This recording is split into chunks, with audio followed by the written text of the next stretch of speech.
Existe-t-il des mesures qui permettent de mieux gérer la douleur? D'abord, les mesures non médicamenteuses.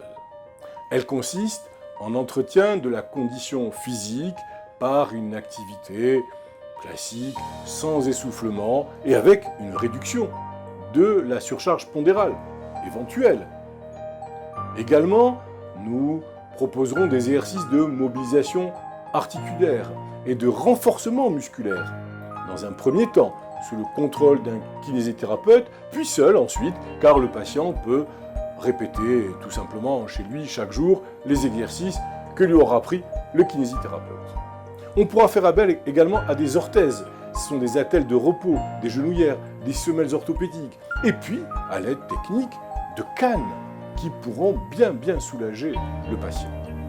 Le lavage articulaire pour débarrasser l'articulation, principalement celle du genou dont nous parlons, des débris cartilagineux, microcristaux et autres substances diverses.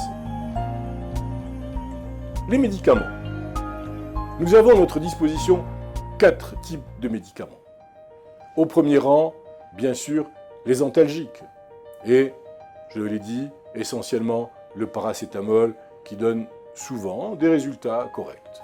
Ensuite, les anti-inflammatoires non stéroïdiens, AINS, qui sont prescrits lors des poussées, mais en cure courte et en prenant en compte, attention, les contre-indications et les précautions d'emploi.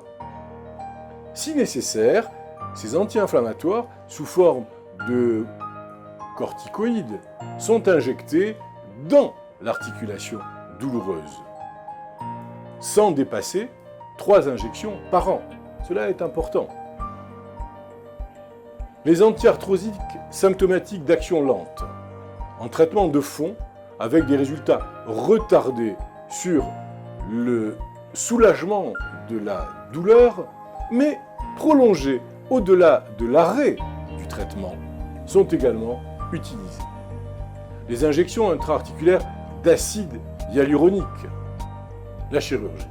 Et puis, la chirurgie, la mise en place d'une prothèse dans le genou est le dernier palier de la prise en charge de la douleur dans la gonarthrose.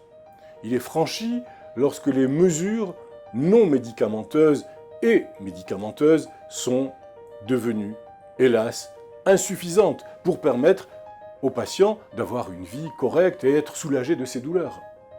L'essentiel reste que la prise en charge de la douleur soit un traitement individualisé, prenant en compte d'abord la localisation de l'arthrose, l'âge et la qualité de vie du patient, et également les possibilités de tolérance des différents traitements proposés.